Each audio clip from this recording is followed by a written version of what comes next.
আসসালামু আলাইকুম, hello everyone, সবাইকে সকালে শুভেচ্ছা জানাচ্ছি। তো আজকে সকাল সকালই আমার শাশুড়ি মায়ের হাতের দুধ চিতই পিঠা খেলাম। আর আজকে সারাদিন কি কি রান্না করব সব কিছু আপনাদের সাথে ব্লগ আকারে শেয়ার করব। আশা করি আমার ভিডিওটা আপনাদের খুব ভালো লাগবে। আর ভালো লাগলে অবশ্যই একটি লাইক করে দিবেন। আপনাদের একটি লাইক আমার ভিডিওটা অনেকের কাছে পৌঁছাতে সাহায্য করবে। প্রথমে আমি আর মা একে একে সবার জন্য প্লেটের মধ্যে পিঠাগুলো বেড়ে নিচ্ছি। আর সবাইকে দেওয়ার পর আমিও একটি প্লেটের মধ্যে নিয়ে নিলাম পিঠা খাওয়ার জন্য। তো আমার পিঠাটা আমি নিমিষেই শেষ করে ফেললাম আর চলে গেলাম সকাল সকাল আমার রান্নাটা শেষ করতে। তো প্রথমে আমি এখানে ডাল নিয়েছি। এই ডালটা আমি রাত্রে ভিজিয়ে রেখেছিলাম, এটা দিয়ে মুরগির মাংস রান্না করব। আর এদিকে কুকারে আমি ভাত বসিয়ে দিয়েছি, কুকারের সুইচটা অন করে দিলাম। আর চুলার মধ্যে আমি ডালটা একটি কড়াইয়ের মধ্যে একটু সামান্য লবণ আর পানি দিয়ে ডালটা সিদ্ধ করে নেব। তার জন্য ঢাকনা দিয়ে ঢেকে দিচ্ছি। আর আর বাচ্চাদের জন্য ডাল রান্না করব। এখানে একটি ছোট হাঁড়ির মধ্যে আমি ডাল ধুয়ে নিলাম। ডালের মধ্যে পেঁয়াজ আর রসুনের কুচি দিয়ে দিলাম, সামান্য লবণ দিয়ে দিয়েছি স্বাদ মতো। এখন এর মধ্যে সামান্য হলুদ, সামান্য মরিচ আর সামান্য ধনিয়ার গুঁড়ো দিয়ে পরিমাণ মতো তেল দিয়ে দিলাম। এখন এটাকে হাত দিয়ে খুব ভালোভাবে আমি মাখিয়ে নিচ্ছি। আর এর মধ্যে আমি পানি দিয়ে চুলায় বসিয়ে দিব ডালটা রান্না করার জন্য। এখন এটা চুলায় বসিয়ে দিয়েছি, ঢাকনা দিয়ে ঢেকে দিচ্ছি। আর কয়েক মিনিট পর ডালটা এইভাবে ফুটতে শুরু করছে। ঢাকনাটা উঠিয়ে চুলাটা একবারে কমিয়ে দিয়েছি।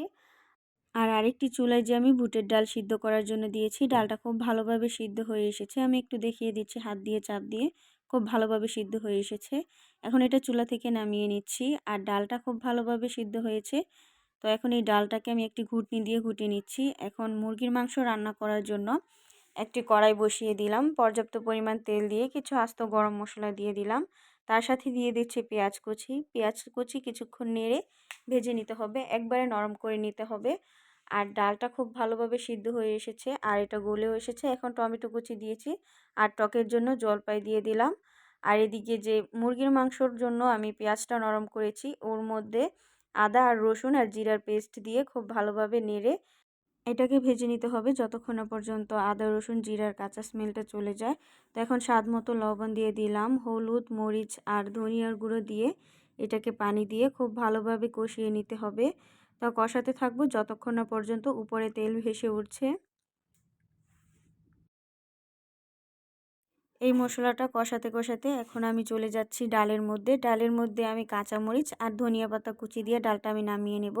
এখন ডালটা হয়ে এসেছে। এখন দেখতে পাচ্ছেন মশলাটা খুব ভালোভাবে কষানো হয়ে এসেছে। এখন এর মধ্যে কেটে রাখা মুরগির মাংসটা দিয়ে দিচ্ছি। এটা আগেই খুব ভালোভাবে আমি ধুয়ে পরিষ্কার করে নিয়েছি। এখন এই মুরগির মাংসটা কষিয়ে নিতে হবে, তার জন্য ঢাকনা দিয়ে ঢেকে দিচ্ছি। আর এখন বাঁধাকপি ভাজি করে নেব। তো ডালটা নামিয়ে আমি একটি প্যানের মধ্যে বাঁধাকপি কুচি দিয়ে দিলাম। এখন ঢাকনা দিয়ে ঢেকে দিচ্ছি, বাঁধাকপিটা ভাপিয়ে নেব। তো আবার চলে আসলাম মুরগির মাংসটা নাড়াচাড়া করতে। বুঝতেই পারছেন দুই চুলার মধ্যে একসাথে রান্না করলে কি এক ঝামেলা। তো এখন মুরগির মাংসটা আমি একটু নেড়ে দিচ্ছি যেন পুড়ে না যায়। এখন এটাকে আবার ঢাকনা দিয়ে ঢেকে দেব খুব ভালোভাবে মুরগির মাংসটা সিদ্ধ হওয়ার জন্য আর কষানোর জন্য। আর এখন দেখে নিচ্ছি ভাত যে বসিয়েছিলাম কুকারে, ভাতটা হয়েছে কিনা।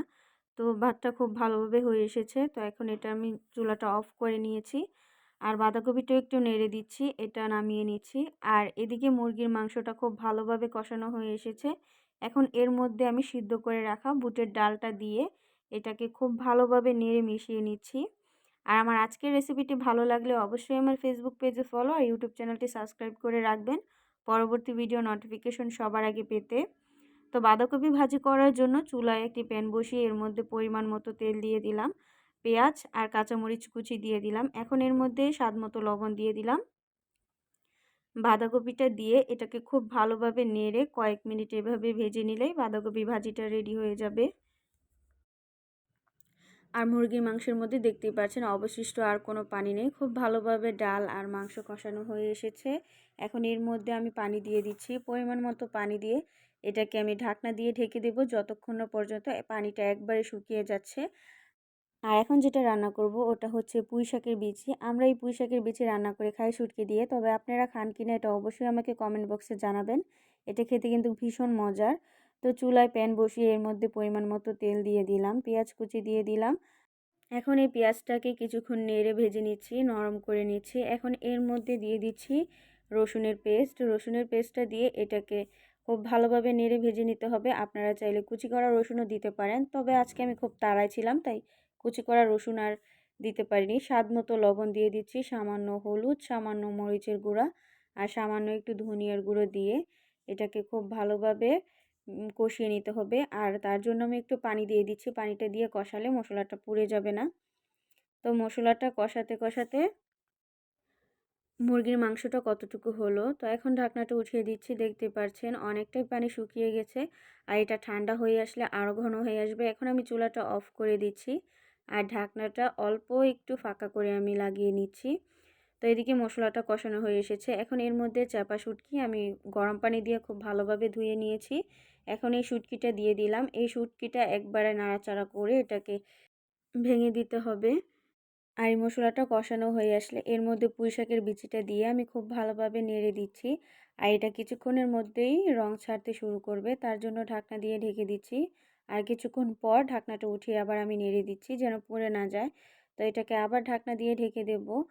আর দেখতেই পাচ্ছেন মুরগির মাংসটা এখন ঠান্ডা অবস্থায় কতটা গাঢ় হয়ে এসেছে। এভাবে রান্না করে আপনারা রুটি, ভাত কিংবা পোলাও সব কিছুর সাথে খেতে পারবেন। তো এখন ঢাকনাটা উঠিয়ে নিচ্ছি।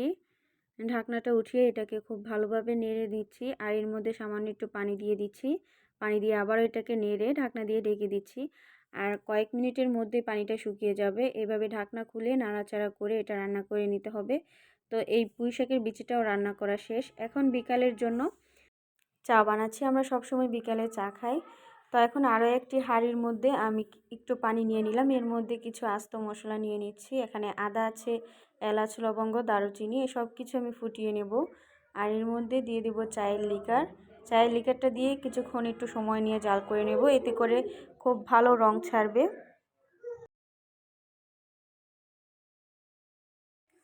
এখন এই চায়ের লিকারের পানি আমি দুধের মধ্যে দিয়ে দিচ্ছি। আর দুধের মধ্যে আগেই আমি চিনি দিয়ে এটা দুধটা জাল করে নিয়েছি খুব ভালোভাবে।